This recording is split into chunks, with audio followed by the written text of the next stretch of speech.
G'day folks, and welcome to this initial impressions video of Mr. President, the American Presidency 2001 to 2020.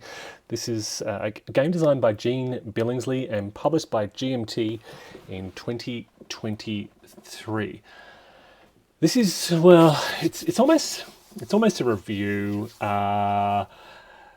of my early experiences. And that's the big caveat here, that I'm only halfway through 1 year and I want to talk about this game and I want to talk about my initial impressions. So this is not, this is not a full review. I have not played this enough to give it a comprehensive and detailed analysis, but I do want to talk about my initial impressions and my experience thus far.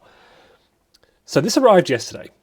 Right? Postie came yesterday, my box arrived, I opened it up, and it is full of charts and booklets, and I was terrified. All right, look at this.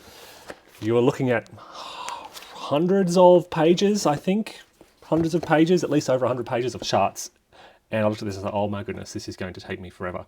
And I've heard from a lot of people that they've opened this up and they just haven't played it. And I thought, well, look, I'll start scratching the surface. So I picked up the How to Play booklet. This is 5.5 pages. 5.5 pages, image heavy, minimal text, large font, easy to grasp. 5.5 pages, and that's all I needed to be up and running.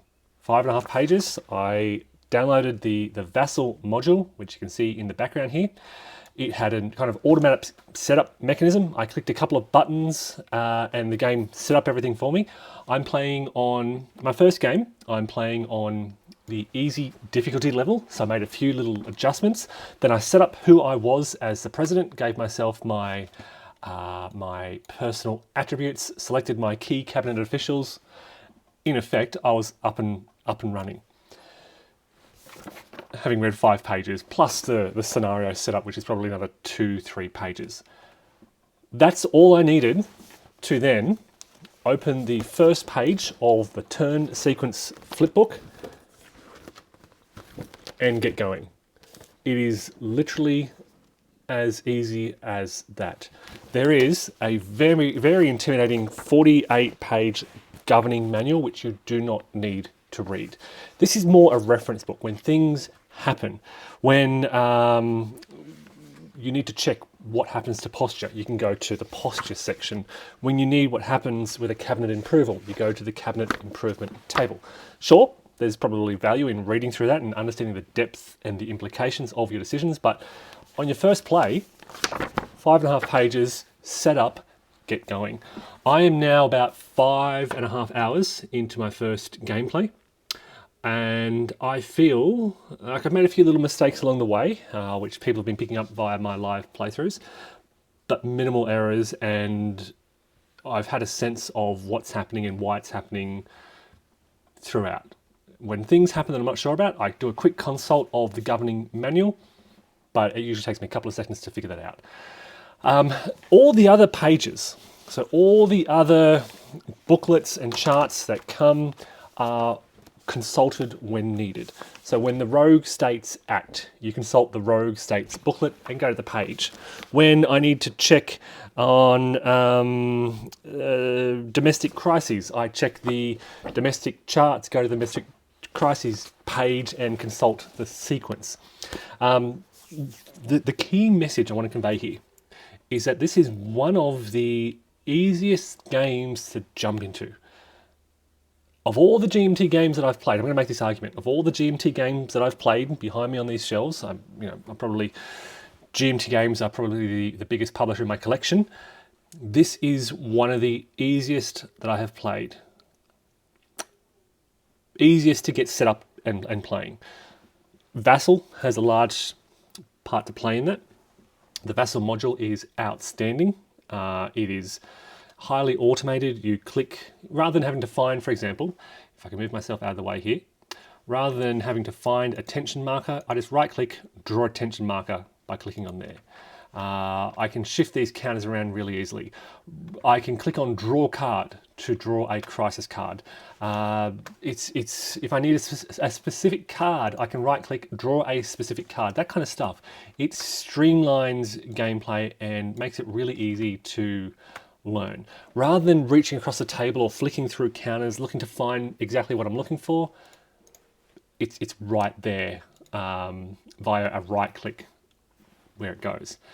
Okay, so first impression, super easy to get into. A huge game, a monster game indeed, but very easy to get into. And so if you've been intimidated by these mini pages, as I admit I was, don't be. Read the 5.5 page how to play, set up, and get going. That's all you need. Read the rules for things as you encounter them. If you don't know what a rogue state is, you'll encounter it as you go. And again, there's a lot of uncertainty. I still don't know what the implications are for having unstable states, for having civil war. These kind of things, it's good to know this, don't get me wrong, but you only need to know what they do when the game tells you. If you have an unstable state here, this happens. Okay, so that's all you need to get started. That's the first key point I want to make, right? Barrier to learning is absolutely minimal. It's a big game. Okay, so I am 2 activation phases into my first turn. You can see my activation phases down here on the left. So this game is very procedural, very sort of sequential. You move your action marker here through this turn sequence. You start off with the begin turn and you work your way through this incredible flip book. Okay, it is super clear. It is very easy to follow. There are, I admit, maybe 1 or 2 little things that are ambiguously worded. This is the first edition. There is currently a second edition on GMT's P500. It is in art and final development. It is $69 US. I'll talk about that in a moment. But yeah, 1 or 2 uncertainties that I've kind of just made a decision on, and it turns out in most cases I've sort of been correct. Yeah, really easy to follow. So you follow this sequence of play throughout, and it just proceeds. It flows really, really clearly. You check things when you need to. So it's a monster game. So as I said, I'm 2 activation phases in, I'm probably 5 hours in. If you kind of extend that, and I am getting a bit quicker, we're probably talking about maybe, I anticipate 8 to 9 hours, maybe a little bit longer for my first year in office, for my first game. If I last the full 4-year turn, we're probably looking at, we can extrapolate that, we're probably looking at 4 8s, I'll probably get quicker, probably looking at 29 to 30 hours of gameplay on my first game. Okay, so 1 game of this is going to take me probably 28 to 30 hours. So it's a big game, and that's on easy difficulty level, and that's if I survive. There are many ways to automatically lose this game. Russia, for example, in my particular game that I'm playing here in the background, Russia is my greatest threat. They are spreading influence throughout the world. They have built a base in Eastern Europe, and I'm worried about European stability. So in my particular game, Russia is a threat. In your game, China might be a threat, or you may have global terrorism or wars breaking out all over the place. So every game is going to be slightly different. There is a lot that happens that is outside your control. This is so third point I want to make. So easy to get into, but it's a monster and a huge undertaking in terms of time. It has a big footprint, and I will point it out briefly as well. So the reason I'm playing on Vassal is because this has a massive footprint, and I don't have the table space at the moment. It arrived yesterday, I wanted to play it, I jumped on Vassal, I was up and running. If you are playing this physically, which I respect many people prefer rather than Vassal, it's a different kettle of fish. You've got to have chits and counters all over the place. These are some of the counters markers up here. Then you've got scandals and wars and counters galore. There are, I think, 5 counter sheets in the box. They are pre-rounded counters, GMT production quality. There's a lot of components to have to manage. And for your first game, I acknowledge that if I wasn't using Vassal, it might be sort of a cognitive overload with all this stuff going on. It's why I'm learning on Vassal partly as well, because I thought, look, it'll be easy to get into. So monster game, easy to get into. Third thing, what was my third point? Okay, let me talk about the story here. And that's what I want to talk about, sequence of play. So you follow this sequence of play, and a lot of these things happen without you having sort of any control over them. So when allies and rogue groups act, you basically follow a procedure. It might be, in this case, for example, it was Canada and the Gulf states. So they're your ally. Canada is your ally, and you do things with Canada. You can work on cooperative intelligence to identify terror groups. You can work, I think, to reduce regional crises or things like that. And I can't remember. Oh, humanitarian aid. I think I worked with Canada to, I could be wrong here, but to work on humanitarian aid in Central or South Asia, I think, which reduced a regional crisis. Okay, so these things happen. Sorry, we actually made that decision. And then things happen that are beyond your control. So the Gulf states, for example, I can't remember how we cooperated, but then we roll to see what they do. You add various modifiers. And most of the rolls in this game are D10 rolls, and you're adding modifiers. And the modifiers might be things like regional crises, how much Russian influence in the region, if there's an unstable state, your cabinet officials modifiers, things like this. There are various things that modify the die roll. You roll a die, and usually low rolls are better. So you're wanting a roll of 1 to 5 for a success. In this case, Yemen rolled, because of Russian influence, I think they added a +2. There may have been some other factors, and they Yemen rolled. The Gulf states rolled, and they went to war with Yemen. So this brings out a war, and now I have to track this war. So this is largely beyond my control. I have little control over this, but I can affect the contextual factors through my decision-making processes. So these things happen, and you have no control. What I can control are the decisions that I make. So kind of every second or third step in this turn sequence, you'll make decisions. You'll have actions to make. And this is the core of your agency in this game. So you can see the game starts off, if I can highlight this section over here, Russia acts. Russia has all these actions they do, and again, out of my control. But then immediately after that, I do any 3 actions. And this is where you consult the master action sheets. And there are 4 of these sheets that come with the game. In the vassal module, they're a quick little click and they pop up. Okay, so you consult these sheets and you can form actions. Each of these sheets has 7, 10, 9, 7 actions. So you're looking at 24, 33 different actions that you can do across the game. And they range from, what are they? Presidential actions, domestic actions on the home front, diplomatic actions affecting allies and your relationship with regions around the world, and then military actions. And they typically focus on terror groups and wars. 33 rough, odd actions, and there's a lot you can do. And what you're really doing here is sometimes you're directly intervening. You are directly attacking terrorist groups or launching drone strikes on terrorist groups, or you're changing, you're sort of changing the structure of the world. You're creating stability in a region, or you're improving a region's alignment with the USA. You are the president here, and these actions are quite broad. So you're changing the game state through your actions, through your agency. Sometimes it comes down to a die roll, modified by these various dice roll modifiers, but you're basically trying to change the contextual factors to mitigate bad luck, to make the world a better place for you to act in. Okay, so you're balancing out all these things. Lately, in my game that I'm playing in the background here. Okay, so as I mentioned, Russia is increasing their influence, particularly in the Middle East, which you can see in the middle here. I need to address this Russian influence. So I need to be able to talk to these nations and sway them back over to the USA. Unfortunately, they're not particularly well aligned with the USA. Their regional alignment was very low, and their regional stability was very low. So for my last couple of actions, I've been focusing on Middle Eastern stability and alignment. I have managed to increase their stability. I've managed to reduce regional crises, and I've managed to increase their alignment, and it's trending up.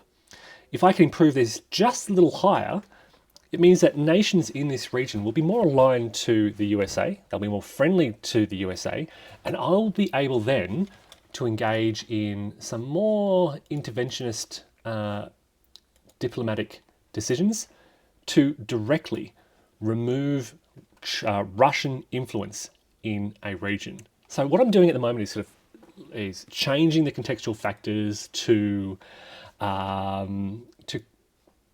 facilitate a more US friendly environment in the Middle East as a pathway to making different decisions down the track. Okay. But there's so much else going on. There are terror groups. So I've also been addressing terrorism in the Middle East, and I've reduced terror groups down to just 2 level 1s. This was really high. I had a level 3 terror group. I launched some attacks on them with my special ops forces, very successful. There are domestic issues as well. Look, there's so much going on. There are scandals. I have to manage, on the domestic front, I have to manage my relationship with Congress. I've got to manage congressional friends and congressional opponents. I need to get bills through Congress. You can see my pending bills down in the bottom left of the screen down here.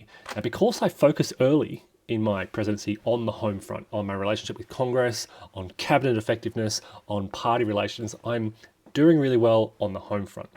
It was international affairs where things were going bad, and now I'm shifting my attention to focus on those international affairs. But your game might be different. You might focus on international affairs. My relationship with Russia deteriorated. We were Cold War adversaries early in my game, which looked to put us on a bad path.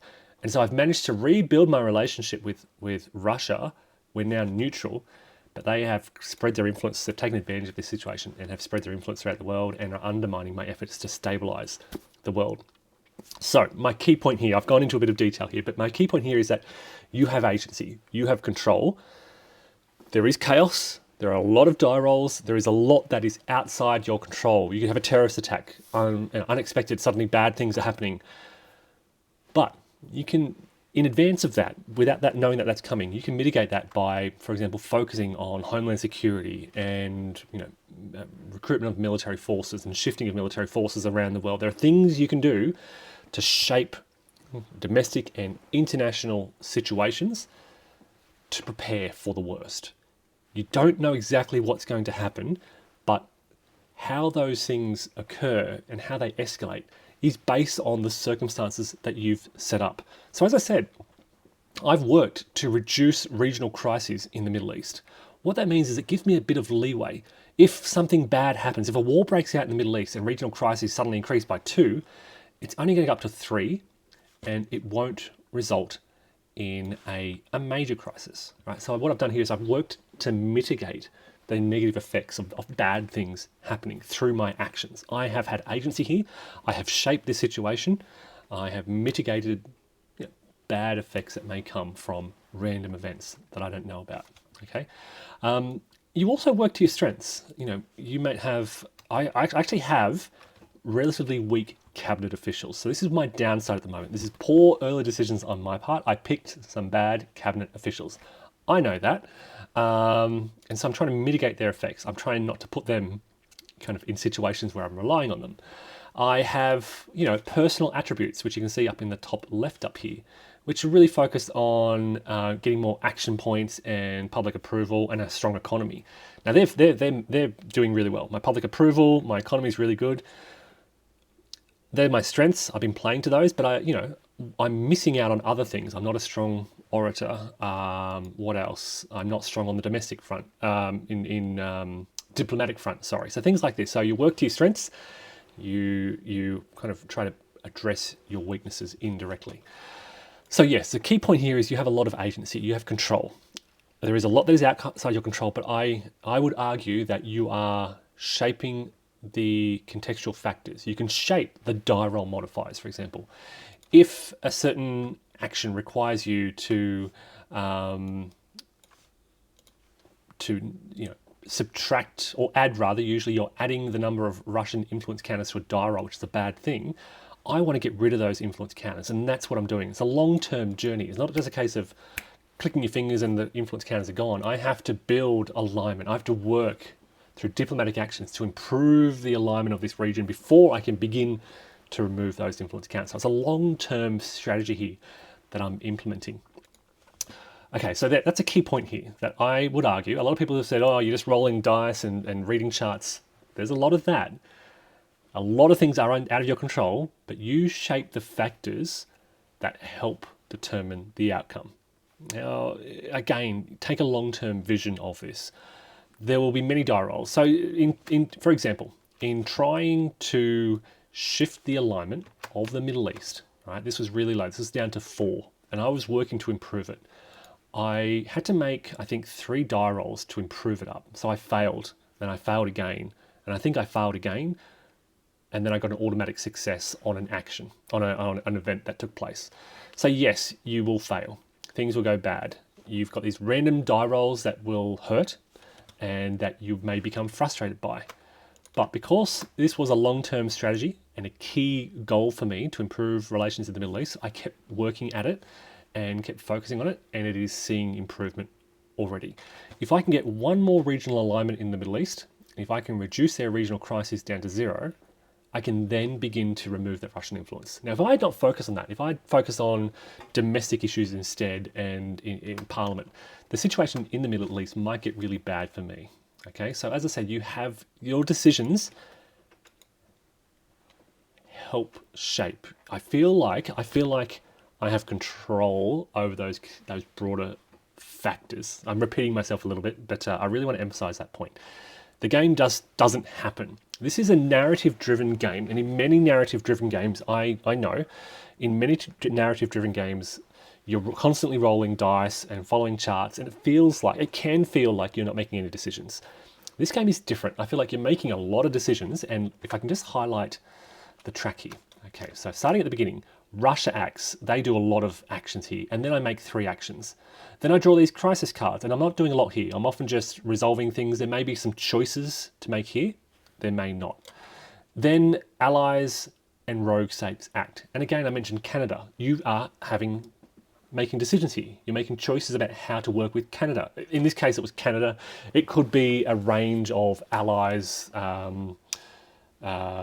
Republic of Korea, Japan, and so forth. Okay, so you don't exactly know who it's going to be. You draw a random chit to determine what allies want to work with you on that turn. But yeah, you've got actions here, and then you've got 2 domestic actions here. Legislative segment, you may get to choose what bills to support or oppose. Then you've got some focused national intelligence and 4 diplomatic or military actions. And again, these are things that you are doing. I am deciding where I want to focus on national intelligence. And I chose to focus on the Middle East. Because I chose to put this here. Decision I made to focus national intelligence collection on the Middle East, which means that it helps me to gather intel on these terror groups. And that is why my anti-terror activities in the Middle East, it's one of the reasons why I've been pretty successful to date, because I chose to do that. Conversely, in Central America, where I don't have focused intel collection, I know there's 2 terror groups and I don't have any intel on them. Okay, so I've chosen to focus on the Middle East. It's been successful. I chose not to focus on Central America, and it's going badly for me quite recently. Okay, as a result of the decisions I made. And then I make 4 diplomatic or military actions. So in this case, this particular box, when I get to this step in the sequence of play, I'm focusing on diplomatic military actions, okay, not domestic. We then go to the activation phase 2, similar process, draw crisis cards. I may have a choice, I may not. They may be completely out of my control. You may draw additional chits if you have a plus on them, and then 3 more actions, any 3 actions from across the 33. Then you've got terror and chaos, and again, out of my control. Things that are happening, hopefully through the actions I've taken, I've mitigated the impacts of those events. Another, allies, rogue groups. So again, you are working with your allies. Rogue groups act maybe beyond your control. 3 more domestic actions, and these are domestic actions. These are things on the home front. And then you draw cascading events. War progress, again, this is largely out of your control, but you can work to mitigate it. If you've worked to support a war, if you've sent troops and so forth, if you've built a relationship with an ally, you might have a more interventionist approach. If not, it may be out of your control. And then 4 diplomatic actions and state of the economy impact, where again, you're making decisions. So there's so much balance, I think, between agency and narrative and chaos. And what all this means is my personal experience thus far, 5.5 hours in to my first game, is I'm incredibly immersed in this experience. I'm excited about what's happening. I'm excited about my successes. I'm concerned about the challenges. I'm concerned about the rise of Russia. They have really, in effect, half a year here, they have really spread their influence throughout many parts of the world, particularly the Middle East. They've got a base in Eastern Europe, which is a long-term problem for me. And I'm concerned about what's going on here. And I'm concerned about how I'm going to deal with this. So this is shaping my actions. I'm working, particularly focused on the Middle East, to improve my relationships. As I said, I'm repeating myself, but yeah, I'm really, really engaged. So this is a really immersive experience. Yes, okay. There are charts, and you're constantly consulting these charts. But it's usually just a brief dive. It's usually just a brief flip to the domestic charts booklet, check, D9 chart, roll the die. There are no modifiers. I roll the die. It's a 5. I lose a relationship with Congress, public approval, party relations. Adjust those little tracks, and I'm done. It usually takes no more than 30 seconds. The very first time I set up a war, it took me about 5 minutes. And I had to work through it very slowly, and I got a bit confused by the sequence because I was setting up a war and then you immediately do a resolution. I had trouble following through that process. It took about 5 minutes. That was probably the longest I've taken outside of sort of gameplay to understand a process. And I didn't read that in advance. I just, as I said, the Gulf states decided to go to war with Yemen, and it said set up a war. And so I said, okay, how do I set up a war?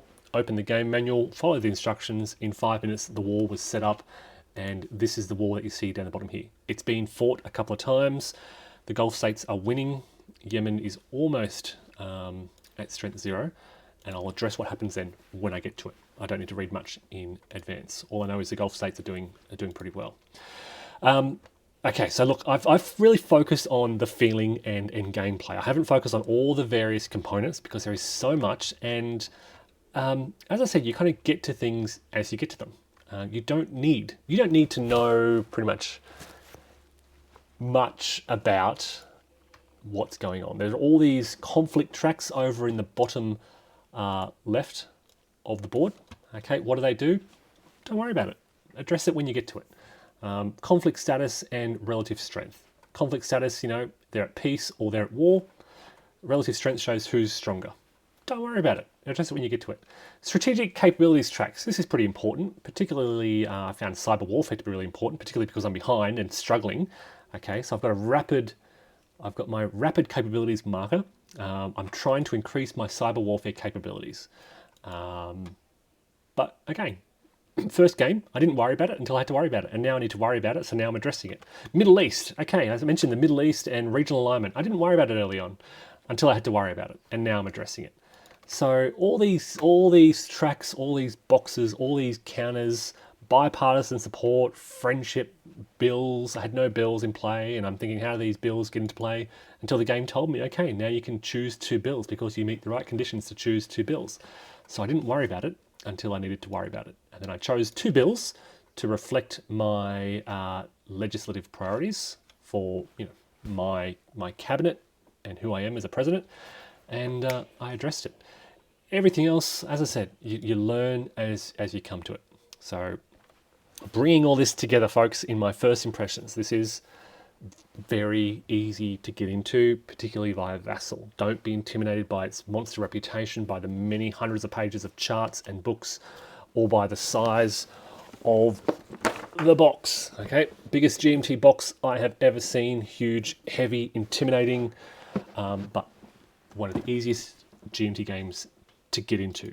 If you've got it in shrink at home, rip it open, read those 5.5 pages, set it up, and get going. 5.5 pages of reading. But it's a monster, so prepare yourself for 30 plus hours of gameplay. Now, I'm looking at 28 hours on Vassal. Playing in person, I anticipate will take even longer, because Vassal makes it really easy to find these counters. If you're playing in person, you're reaching and looking. Some things may be easier. So when I've got an event card, okay, with Vassal, I have to scroll over and read the event and then scroll over to the other side of the board. if playing in person, you can hold that event card with you whilst you look at the Middle East. So there are some aspects of playing in person that will be quicker. But yeah, prepare yourself for 30 hours if you survive your full term. If you're worried about lack of agency, I disagree. Some people have said I've got no control. I disagree with that. Maybe they've made poor decisions and bad things have happened where they have no control over domestic terrorism because their Homeland Security rating is, where is it, over here, is so low that they've struggled and there's been a terrorist attack. Nearly happened to me until I realised I was making a mistake, so I undid it. But yeah, all these things help you to mitigate. There is going to be some chaos. There are going to be things that are out of my control, but for the most part, I feel like at least I have a say in the stuff that is going on in the world. Even if when things go bad, I know, like I said, Middle East, I ignored regional alignment in the Middle East, and then things went bad, and I couldn't stop it because I didn't address regional alignment. There are things that I could have done to mitigate that. In sum, I'm loving this game. It is incredibly immersive and deep and detailed, and the narrative is very strong. If you're a fan of narrative games, this is the best that I've ever played. I'm trying to think. Thus far, again, 5 hours in, notwithstanding the possibility that things may change. I will point out, I'm playing on it's my first game, I'm playing on the easiest difficulty level, which does make things substantially easier. After playing this, I'm going to play normal difficulty and see how much of a more of a challenge that is. And I do anticipate that it will be a greater, I think there's a big step up from easy to normal, and an even bigger step up to difficult. I'm not going to play on difficult. So folks, look, I would really encourage you to check this out. Don't be intimidated by some of the negativity surrounding narrative-driven games and the size and scale and scope. Just give it a go, dive in. It is currently, second edition is currently available for pre-order, as I said, on GMT's P500 site for $69 US. Given the depth of gameplay in this box, I think that's a bargain. Even in Australia, that's 100 Australian dollars plus shipping, which is probably going to be another 100, 200 bucks probably. But I think that's very good value for what you get here. As I said, 30 hours of gameplay in one game. And I feel like I'm already kind of looking forward to my next playthrough and seeing how things are different cabinet, different presidential attributes, different setup and everything. Yeah, so folks, that is Mr. President, the American presidency, 2001 to 2020 by GMT Games. Check it out, and thanks for watching.